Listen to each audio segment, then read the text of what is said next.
Alright, let's talk about it.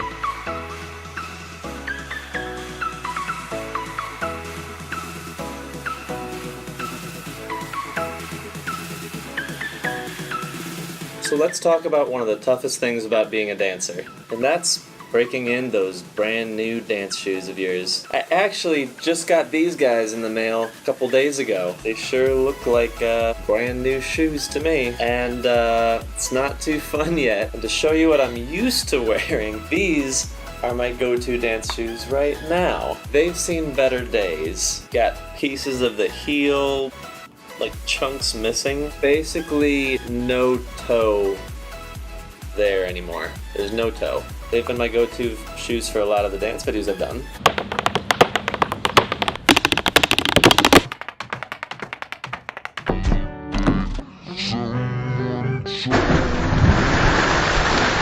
Most of those on land. But yeah, they've served me really well.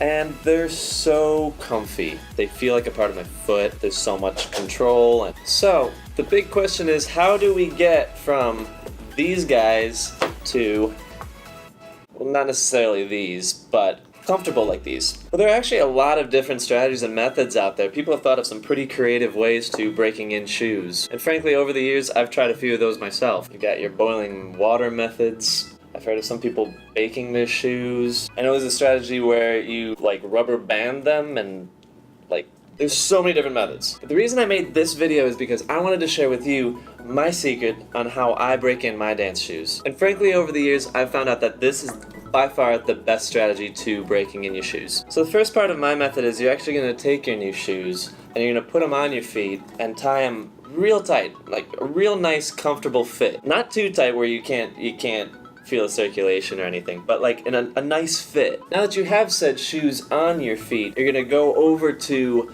anywhere where you normally would practice, and then you're gonna dance.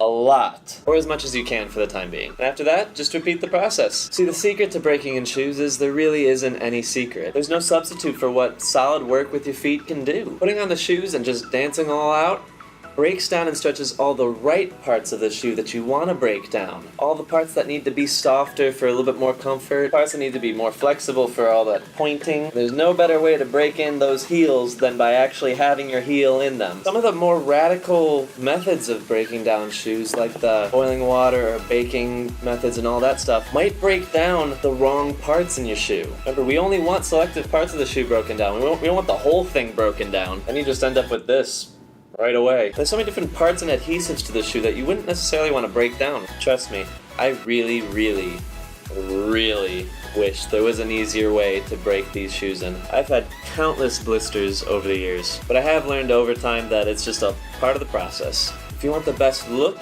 and best life out of your shoes, the only method there is by actually putting them on your feet and going to work with them.